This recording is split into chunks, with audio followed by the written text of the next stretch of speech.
사도 바울이 이 빌립보서를 기록한 때는요, 나이가 들어서 이제 주님께 갈 날이 멀지 않았을 때였습니다.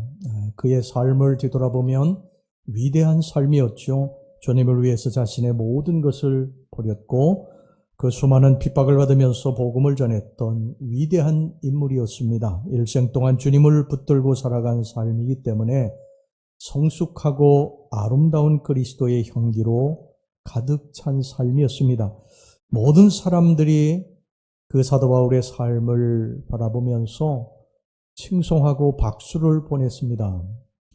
그런데 정작 바울 자신은 자기 자신에 대해서 그렇게 생각하지 않았던 것 같습니다. 오늘 여기 본문의 12절 말씀을 보시기 바랍니다. 내가 이미 얻었다 함도 아니요 온전히 이루었다 함도 아니라 오직 내가 그리스도 예수께 잡힌 바 된 그것을 잡으려고 달려가노라. 사도 바울은 사람들이 자기 자신에 대해서 굉장한 사도라고 위대한 사도라고 박수 보내고 칭송했지만 자기 자신에 대해서는 끊임없이 부족함을 느끼고 내가 아직도 주를 위해서 달려갈 길이 멀다고 그렇게 고백한 것을 보게 됩니다. 바울은 사람들이 자신에 대해서 어떻게 평가하느냐 이것에 대해서는 별로 관심이 없었어요.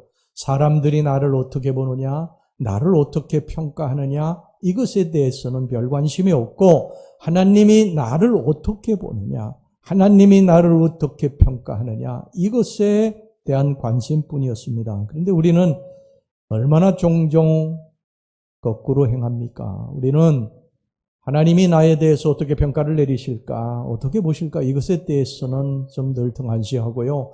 사람들이 나를 어떻게 볼까 사람들이 나를 어떻게 평가할까?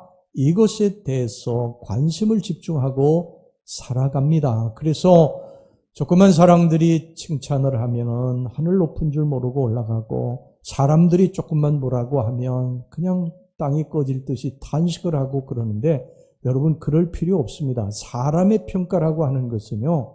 순식간에 뒤바뀌어져 버려요. 어제는 좋은 평가 내렸다. 오늘은 나쁘다고 손가락질하고 비난하기도 하고요. 또 어제 비난했는데 또 오늘 괜찮은 사람이라고 평가하기도 해요. 사람의 평가는 계속해서 달라지는 것입니다. 그러니까 중요한 것은 사실 사람의 평가는 아니에요. 사람이 아무리 우리들을 훌륭하다고 칭송하고 박수쳐도요.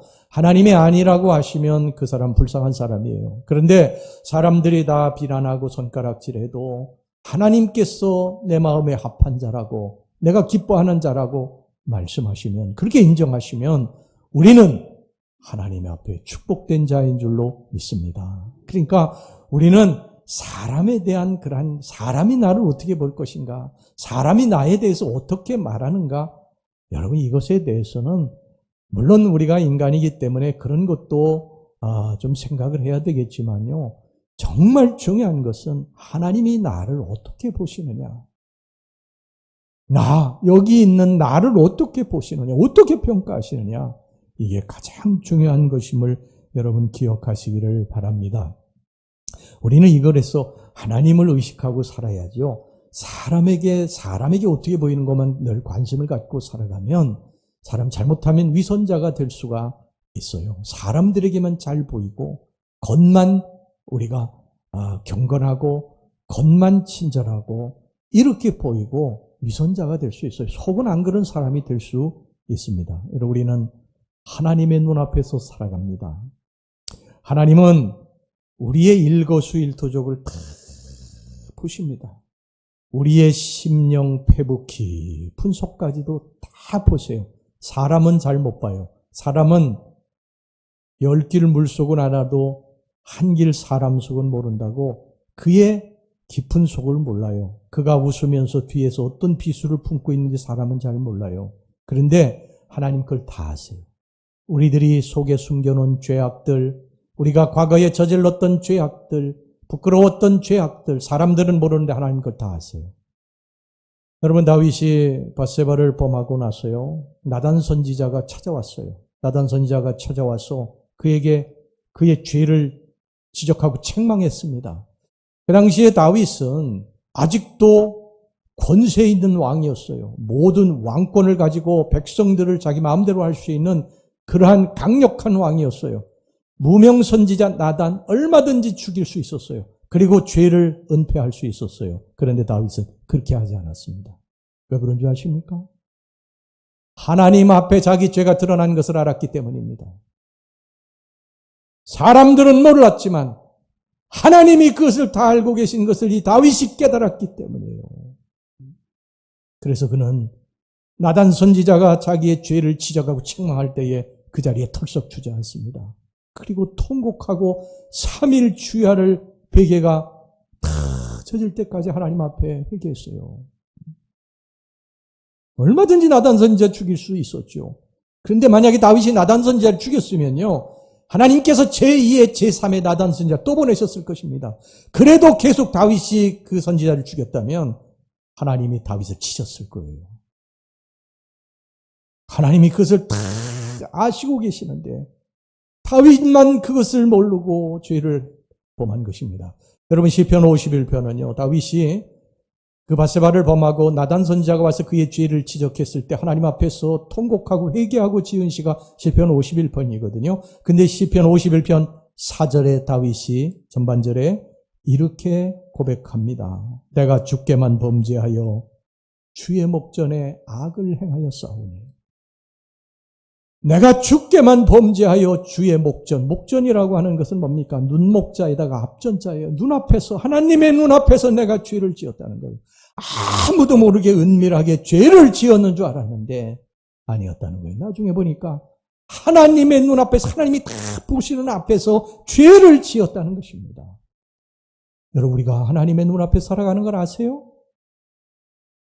사람들이 나를 어떻게 평가하든지 칭찬하고 박수치고 대단하다고 해도 나의 과거의 부끄러운 죄악들이 하나님의 눈앞에서 지은 죄라고 생각하면 여러분 그게 무슨 소용이 있습니까? 우리는 하나님의 눈앞에 살아가요. 하나님이 다 보세요.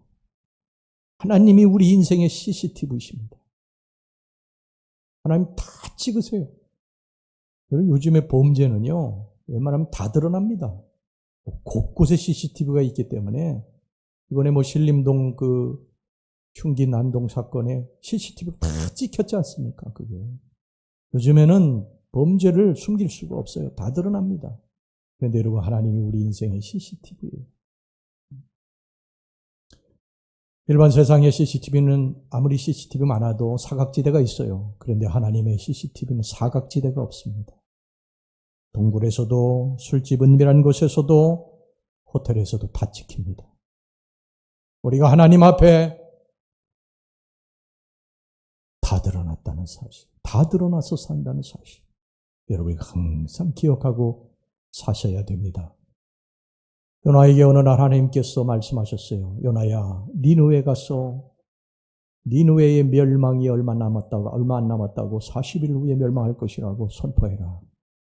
니느웨가 가기가 싫었어요. 그래서 다시스로 가는 배에 올라타서 도망을 칩니다. 도망을 치면서 배에 올라가지고 그래도 양심의 가책을 느끼고 하나님의 눈을 피하려고 배 밑창으로 들어갑니다. 그런데 여러분 배 밑창으로 들어간다고 하나님 모르시겠습니까? 그 요나를 풍랑이 일게 가지고 배 갑판으로 올려보내십니다. 그리고 요나를 바닷속에 빠뜨리세요. 하나님의 눈을 피할 수 있습니까? 우리 하나님의 눈앞에서 살아가는 것임을 여러분 기억하시기를 바랍니다. 절대 하나님의 눈을 피할 수 없습니다.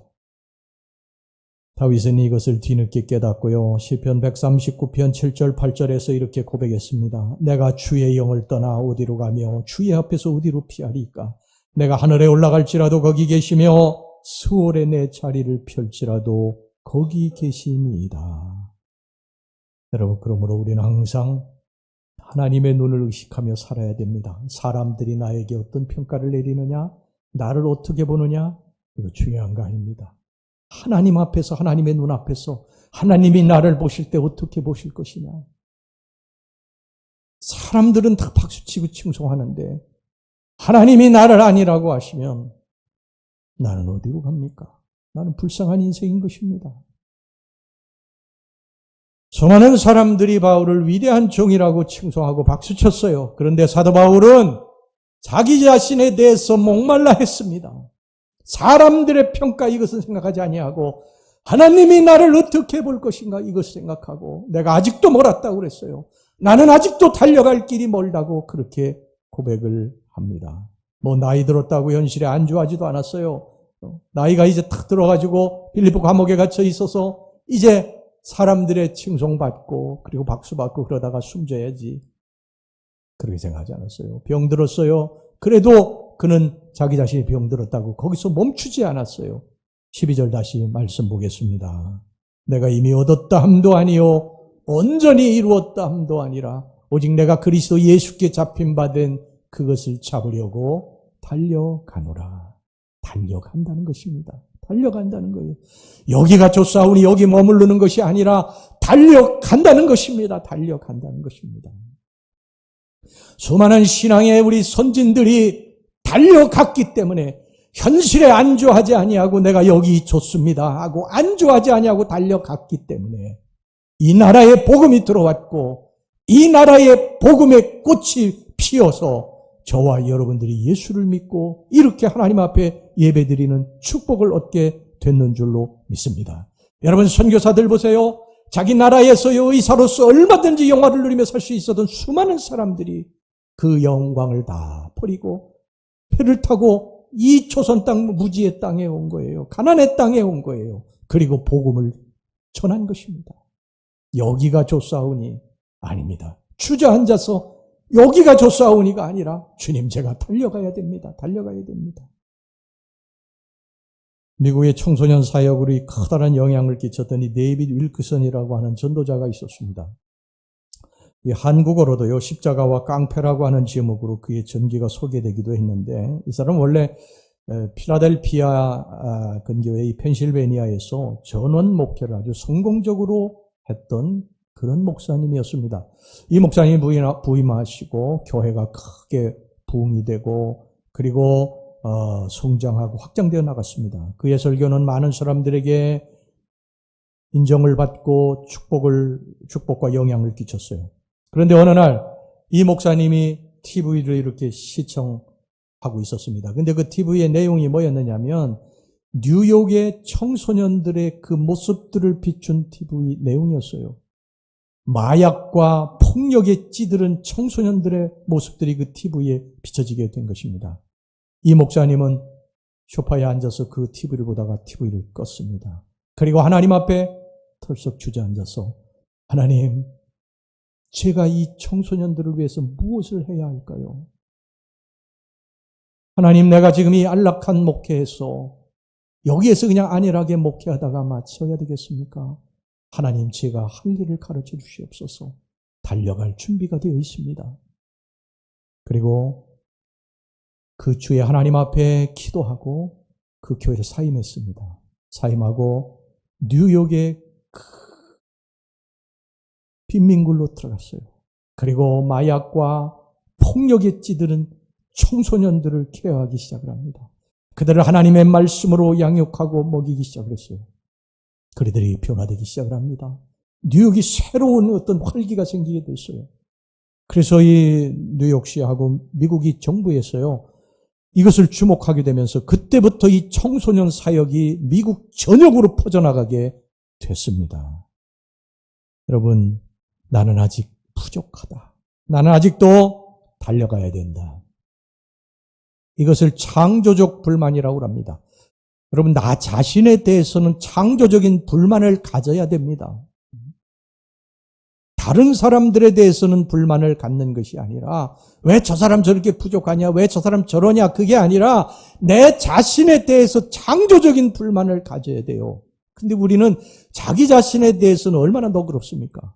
다른 사람에 대해서는 사정없이 지적하고 비판하면서 자기 자신은 돌아볼 줄을 몰라요. 여러분, 그러면 안 됩니다. 그러면 발전할 수가 없어요. 다른 사람들은 너그럽게 자기 자신에 대해서는 냉철하게 채찍질을 가해야 내가 앞으로 달려갈 수 있게 될 것입니다.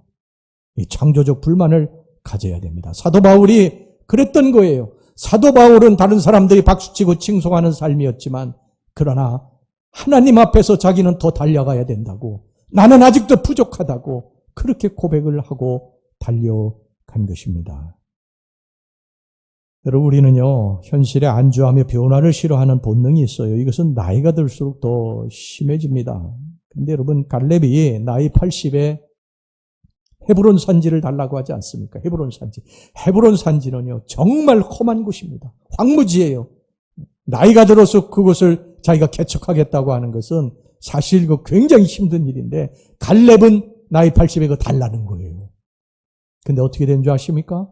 여호수아가 그 갈렙에게 그 땅을 주었어요. 그때 이 갈렙이요, 가서 그 땅을 정복합니다. 원주민들을 몰아내고 그 땅을 정복하고, 그리고 그와 후손의 땅을 만드는 줄로 믿습니다. 그러니까 육신은 늙었지만 마음은 청춘이었던 거예요. 마음은 청춘. 여러분, 나이 들었다고 다 노인이 되는 건 아닙니다. 아직도 끊임없이 노력하는 노인들이 많이 있어요. 지금은 뭐 돌아가셨지만 미당 서정주 선생은 나이 70에 러시아로다가 러시아어를 배우기 위해서 유학을 떠납니다. 모든 문학의 시작은 사실 러시아거든요. 그래서 이 러시아 문학을 제대로 읽어야 되겠다 생각하고 러시아어를 배우려고 나이 70에 러시아로다가 유학을 떠났어요. 대단하지 않습니까? 옛날에 김대중 대통령 오른판이었던 권노갑 씨도 나이 80에 영어를 배워야 되겠다고, 본토에 가서 영어를 배워야 되겠다고 미국에 유학을 떠났습니다. 우리 아내가 무슨 유튜브를 보다가 저에게 이렇게 좀 보라고 그래서 제가 보진 않았습니다만 이 타이틀 보니까 나이 90에 헬스 한다는 게 헬스. 나이 90에 헬스를 한대요. 여러분, 노인도 변화되어야 됩니다. 변화를 위해서 전진하려고 해야 됩니다. 그저 늙었다고 죽는 날만 기다리며 현실에 안주하면 안 됩니다. 우리는 아직 멀었습니다. 우리는 달려갈 길이 아직 멀었습니다. 우리가 달려가다가 어느 날 주님이 얘야, 아들아, 딸아, 이제 가자. 그러면 주님, 제가 여기 있습니다 하고 가야지. 미리부터 우리가 그냥 주저앉아가지고 여기가 좋사오니 그러고서는 있다가 질질질질 그러고 인생 살다가 가지 말고 우리는 아직도 갈 길이 멉니다. 밤새워 기도해야 되고 아직도 배워야 되고 아직도 운동해야 되고 아직도 헌신하고 봉사할 일을 찾아서 해야 되는 것입니다.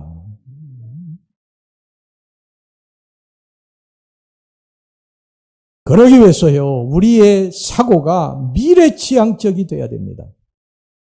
오늘 여기 본문의 13절, 14절 말씀 보세요. 형제들아, 나는 아직 내가 잡은 줄로 여기지 아니하고 잡은 줄로 여기지 아니했다는 거예요. 다른 사람들은 이미 잡았다고 칭송하고 박수쳤는데 잡은 일로 여기지 아니하고 오직 한 일, 즉 뒤에 있는 것은 잊어버리고 앞에 있는 것을 잡으려고 표대를 향하여 그리스도 예수 안에서 하나님이 위해서 부르신 부름의 상을 위하여 달려가노라. 표대를 위해서. 아까 말씀드렸죠? 이 빌립보서를 기록할 땐 바울이 인생의 말년에 나이가 들어서 아주 힘들 때였어요. 병도 있고. 그런데 달려가겠다는 것 아닙니까? 표대를 향해서 달려가겠다는 것 아니에요. 더구나 뒤에 있는 것은 다 잊어버리겠다는 것입니다. 뒤에 있는 거. 바울에게는 지난날이 이렇게 놓으며 찬란한 업적이 있어요. 빛나는 사역들이 있습니다. 수많은 교회들을 세우고 수많은 사람들이 다 죄로부터 사망에서부터 구원받게 만들어 주었어요. 주님을 위해서 매 맞고 감옥에 가고 주님 때문에 배도 골았고 주님 때문에 죽을 고비도 많이 넘겼습니다. 그에게는 그 누구도 흉내낼 수 없는 그러한 찬란한 복음의 업적이 있었어요. 인간적으로 이야기하면 보상받아야죠. 사람들에게 이제 보상받고 그 위대한 사역을 이제 마무리하면서 이제 인생을 준비해야죠. 마지막을. 그런데 그는 그 모든 것을 다 잊어버리겠다고 그렇게 이야기합니다. 업적, 공로, 영광 다 잊어버리고 앞만 보고 달려가겠다는 것입니다. 앞만 보고. 여러분, 이게 쉬운 일이에요. 빛나는 업적은 없어도 조금만 여러분 무슨 일이 있으면 우리가 자랑하려고 하는 게 인간의 심리 아닙니까? 지금 여러분 국회의원들 보세요. 곳곳에 프랭카드가 걸려 있는데 내가 무엇을 했다고 거기 막 쓰여 있지 않습니까? 무엇을 했다는 거예요. 그게 그 사람들이 한 것입니까? 국민들이 한 것이지. 여러분, 정치인들에게 속지 마시길 바랍니다. 정치인들은 거짓말쟁이들. 속아서는 안 됩니다. 바울은 주님만 바라보았어요. 주님만. 과거의 업적 중요하게 생각하지 않았습니다. 뒤를 돌아보지 않았어요. 앞으로 주님을 위해서 해야 할 일만 생각했습니다. 앞만 보고 달려나갔습니다. 여러분, 우리의 과거는요, 크게 두 가지로 나눌 수가 있어요. 첫째는 좋은 일이고 다른 하나는 기억하기 싫은 그런 나쁜 일이죠. 그런데 우리가 표대를 향해서 가려면요, 좋은 일도 잊어버리고 싫은 일도 잊어버려야 됩니다. 첫째, 좋은 일을 자꾸 회상하게 되면 과거에 발목이 잡히게 되고 전진하지 못합니다. 아유, 과거가 좋았는데, 옛날이 좋았는데, 아이고, 옛날 교회가 좋았는데. 여러분, 그러면 앞으로 전진하지 못해요. 우리 중에도 보면은요, 자꾸 과거를 회상하는 사람이 있습니다. 아이, 과거가 좋았는데. 근데 여러분, 그걸 아세요? 이스라엘 백성들이 애굽에서 나와가지고 가나안 땅을 향해 가는데요, 조금만 어려움만 생기면, 우리가 애굽에 있을 때 좋았는데, 애굽에 있을 때 좋았는데. 왜 우리를 이 광야에서 이끌어내가지고서 물도 못 마시게 하고 먹을 것도 없이 다 죽게 하느냐고 그렇게 불평하고 원망했어요. 여러분, 민수기서 11장 5절에서 6절까지 말씀 보세요. 우리가 애굽에 있을 때는 값없이 생선과 오이와 참외와 부추와 파와 마늘들을 먹은 것이 생각나거늘 이제는 우리의 기력이 다하여 이 만나 외에는 보이는 것이 아무것도 없도다 하니. 애굽에 있을 때 이런 거 먹었는데 그 애굽을 그리워하는 거예요. 애굽을 그리워하는 거. 애굽에 있을 때가 좋았다는 게 애굽에 있을 때가. 그런데 여러분, 그걸 아세요? 이스라엘 백성들이 애굽에 있을 때에 애굽이 좋았다고 이야기했는 줄 아세요? 애굽에서 못 살겠다고, 이 노예 생활이 힘들어서 못 살겠다고 하나님 앞에 부르짖어가지고 하나님이 모세를 통해서 이스라엘 백성들을 구원하지 않으셨습니까? 애굽에 있을 때도 불평한 거예요. 그러니까 불평하는 사람은 늘 불평해, 늘 불평해. 어떤 상황이 닥쳐도 불평해. 여러분, 이 사람은요, 이 이스라엘 백성들은 애굽에 있을 때도 불평했어요. 애굽에서 나왔을 때도 불평했어요. 가나안 땅에 들어갔어도 불평합니다. 불평하는 사람은 늘 불평합니다.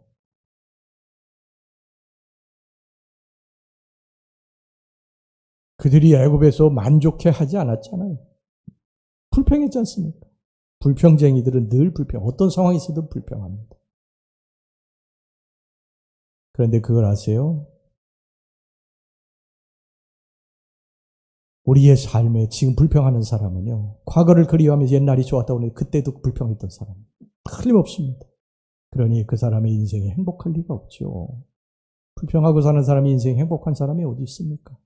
지금이 좋은 때인 줄로 믿습니다. 옛날을 그리워하면 못 살아요. 그때도 또 옛날을 그리워했던 사람이 그 사람은, 그러니까 지금이 가장 좋은 때다고 믿으시고 감사하고 행복하게 사시기를 바랍니다. 지금 감사하지 못하는 사람은요, 앞으로 어떤 좋은 것이 주어져도 절대 그 사람 감사하지 못해요. 좋은 것이 주어져도 옛날에 좋았는데 그럽니다. 그 다음 두 번째는요, 나쁜 과거도 잊어버려야 됩니다. 아까도 말씀드렸지만 하나님은 우리의 CCTV세요. 우리 인생 CCTV이십니다. 우리의 과거의 영상을 다 가지고 계세요. 우리의 과거에 부끄럽게 하나님 앞에 죄 지었던 것 다 가지고 계십니다. 그럼에도 불구하고 우리는 지금 살아있어요. 하나님 몰라서 여러분 우리들을 살려주시고 심판하지 않으시는 줄 아세요? 그게 아닙니다. 하나님이 다 아심에도 불구하고 우리들이 주 예수 그리스도의 이름으로 잘못했다고 했기 때문에 우리의 죄를 용서하시고 우리의 죄를 예수님이 대신 담당하시고 우리를 지금 살려주시고 우리를 사랑하시고 우리를 축복하신 줄로 믿으시기 바랍니다. 내가 잘나서가 아니에요. 내 죄를 몰라서가 아니에요. 근데 우리 인간이 착각합니다. 하나님이 몰라서 그냥 넘어가신 걸로 생각해요. 절대 아닙니다. 우리가 회개하지 아니하고 죄를 계속 쌓아나가면 언젠가 하나님 앞에 그 상달에서 하나님의 심판이 임하게 될 것입니다. 그러니까 우리가 우리의 죄를 자백하면 우리 주님이 우리의 죄를 깨끗하게 용서하시고 하나님이 우리를 심판하지 않으실 것임을 여러분 믿으시기를 바랍니다. 하나님은 우리의 과거를 묻지 않으세요. 우리가 죄를 회개하면, 죄만 회개하면 하나님 우리의 과거를 깨끗하게 잊어버려 주십니다. 그 사람이 어떤 남봉꾼이었는지, 그 사람이 도둑질을 했는지, 살인, 강도, 강간을 저질렀는지 그거 상관하지 않으세요. 하나님은 우리가 예수 그리스도의 이름으로 죄를 회개하면 동이서에서 먼 것처럼 우리의 죄를 멀리 옮겨주시고 우리의 죄를 흰눈보다 희게, 양털보다 희게 만들어 주시는 것을 믿으시기를 바랍니다. 누구든지 그리스도 안에 있으면 새로운 피조물이에요. 그 사람이 과거에 어떤 죄를 지었든지, 설령 살인죄를 지었다 할지라도 주님께 찾아와 진심으로 죄를 회개하면 주님이 그를 용서하시고 새롭게 만들어 주시는 줄 믿으시기 바랍니다. 그래서 이게 복음인 거예요. 복음인 거예요. 근데 이걸 이용하면 안 됩니다.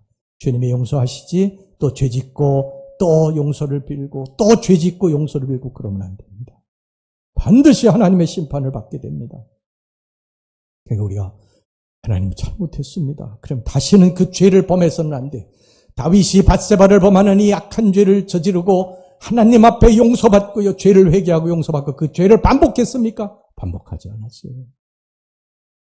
그죠? 우리는 하나님 감사합니다.